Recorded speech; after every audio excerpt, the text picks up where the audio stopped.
Ayer la Cámara de Diputados rechazó la partida de salud del presupuesto 2013. Autoridades de gobierno criticaron esta decisión de los parlamentarios, argumentando que la negativa pondría en una compleja situación a los establecimientos asistenciales del país. Queremos conversar más y para eso estamos aquí en CNN Chile con el ministro de Salud, Jaime Mañalich. Ministro, gracias por acompañarnos esta tarde. Gracias a usted. Ministro, quiero saber, desde los argumentos que han entregado los diputados, ¿por qué se rechazó la partida 22 al presupuesto de salud? Nosotros habíamos logrado en la comisión mixta de presupuesto que evalúa el proyecto de ley de presupuesto que envía Hacienda en conjunto con cada ministerio, en este caso el Ministerio de Salud, en forma muy favorable. De hecho, la comisión mixta había aprobado por unanimidad la partida número 16, que es la que corresponde al Ministerio de Salud y sus dependencias. Para sorpresa nuestra, cuando se empezó a votar la partida de ayer, empezaron a aparecer indicaciones y en definitiva yo creo que aquí hay un contexto político, vale decir, vamos a rechazar determinadas partidas de este presupuesto de salud, de educación, del que fuere, para negociar otras cosas después en el Senado en comisión mixta. Sin embargo, al revisar con cuidado, porque esto es yo estaba viendo a través de internet la sesión de la Cámara ayer, al revisar con cuidado, con calma esta mañana, este pronunciamiento, esta negativa del subtítulo 22 tiene consecuencias enormes. Por ejemplo, hay 400 y tantos especialistas que no podemos formar, hospitales como el de Talca que no pueden empezar a funcionar, porque en definitiva esta partida tiene que ver con los gastos de operación, con la compra de combustible, con la compra de insumos, con el pago de la electricidad, gastos de operación de la infraestructura hospitalaria, con la compra de recursos humanos a terceros, servicios médicos sobre todo, y en ese sentido todo nuestro presupuesto está en una condición muy frágil que obviamente hay que reponerlo como indicación en el Senado, pero yo creo que hay que hacer un llamado a los parlamentarios porque las señales que entregan con esta pataleta, voy a decir, son muy graves. O sea, cuando le dice uno a médicos que están por recibirse, mire, vamos a tener 800 y tantas becas para que se formen, y ahora decimos, tenemos dudas sobre 400 de estos puestos, o en el mes de abril entran en funcionamiento el hospital de Maipú y La Florida, y ahora tenemos que decir, tenemos dudas si vamos a poder porque el presupuesto no lo va a permitir si fuera aprobado como está.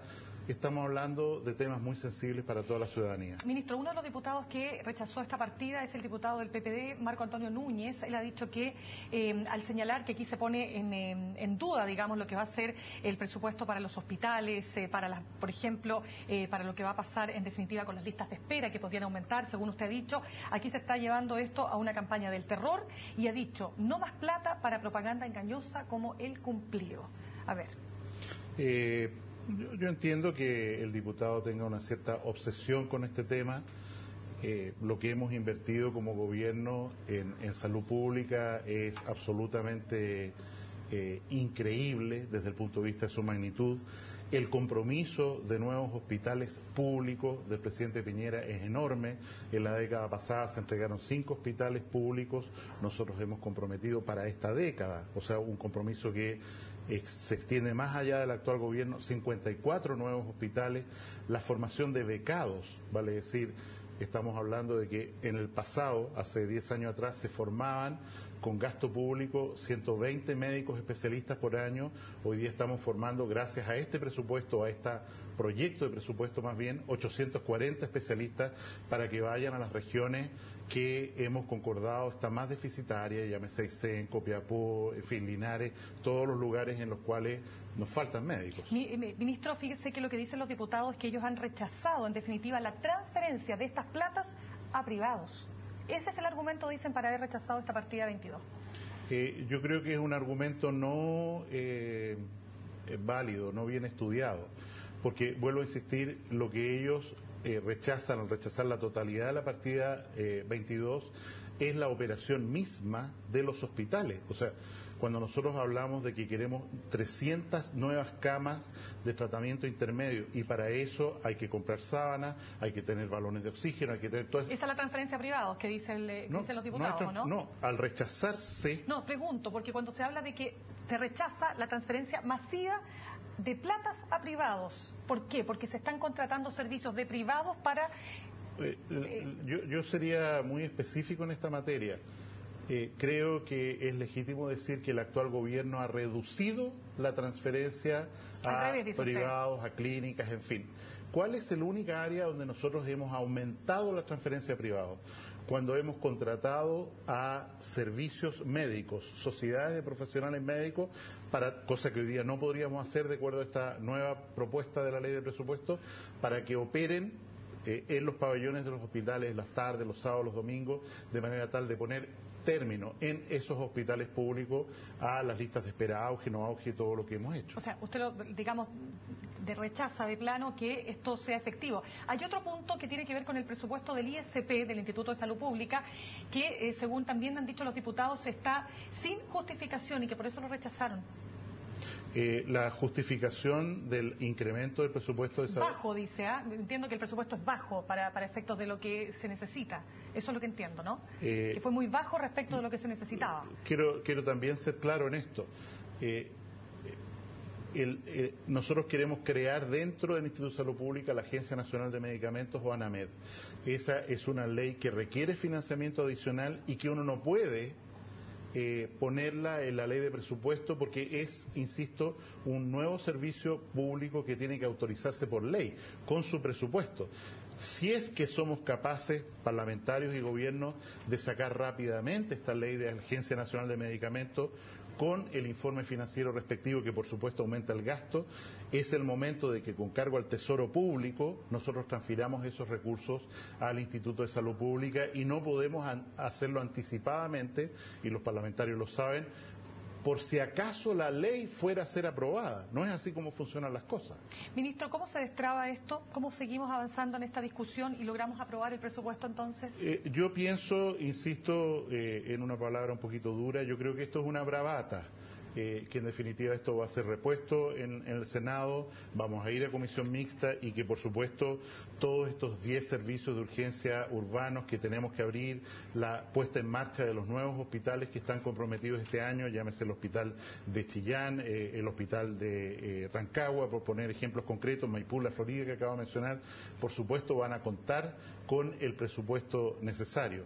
Pero, insisto, esta suerte de amenaza o bravata no es gratuita, porque se dan señales a la comunidad, a la contratación de personal, que son muy difíciles de entender y que en definitiva tienen costos en la medida en que hacemos las cosas como las hacemos. Ministro, en un tema completamente distinto, quiero preguntarle si tiene antecedentes respecto de lo que se denunció en la localidad de Metrenco, en la región de la Araucanía, en términos de que 21 niños de primero básico fueron vacunados, vacuna contra la difteria, el polio, en fin, con dosis 10 veces superiores a lo permitido. ¿Tiene información? Tengo antecedentes del hecho en particular le pedí a la Seremi de la región que hiciera una investigación, un sumario. El hecho es efectivo, vale decir, ocurrió que algunos niños fueron vacunados o inoculados con la dosis total del vial, o sea, como si fueran sin separar la dosis, y por lo tanto recibieron 10 veces. Hasta aquí lo que la Seremi me ha reportado es que no hay efectos adversos, pero de todas maneras es extraordinariamente grave, sobre todo cuando estamos impulsando otras campañas de vacunación en la cual estamos pidiendo la máxima comprensión, colaboración del público que debe considerar que hacemos las cosas correctamente siempre. Ministro, y en otro tema puntual, fíjese que de un consultorio de Cerro Navia aparecieron en las afueras miles de fichas médicas de pacientes. ¿Cómo se puede explicar esto en el marco, además de una nueva ley que establece los deberes y los derechos de los pacientes? ¿Qué gravedad asigna usted a ese hecho? La nueva ley de derechos y deberes obliga, la ficha pertenece por primera vez al paciente y le da al director del establecimiento un deber de custodia, vale decir, yo voy a cuidarle por usted esta ficha durante 15 años, desde la última atención, 15 años. Y el sentido de eso es que esta ficha sea un instrumento para ayudarla en un momento que necesite información para efectuar un examen, lo que fuere, continuidad en el tratamiento y, por supuesto, requiere una máxima confidencialidad. De manera tal que aquí ha habido dos faltas. Primero, al deber de custodia y segundo, al deber de mantener la confidencialidad de los datos. Hablé con el director del servicio respectivo, en realidad esto es en Pudahuel, y me manifestó que se estaban trasladando fichas de un lugar a otro y que se habían caído en un lugar y que había llegado gente, pero al final de cuentas eso es solo excusa. ¿Usted va a iniciar sumarios en respectivo? Está iniciado desde el día lunes el sumario administrativo correspondiente, porque independiente de lo que los particulares, las personas puedan hacer al constatar que no se ha preservado un secreto o la debida confidencialidad, evidentemente en la puesta en marcha de esta ley a nosotros nos complica enormemente que ocurran este tipo de cosas. Muy bien, ministro Jaime Mañalich, muchísimas gracias por acompañarnos esta tarde. Gracias a usted.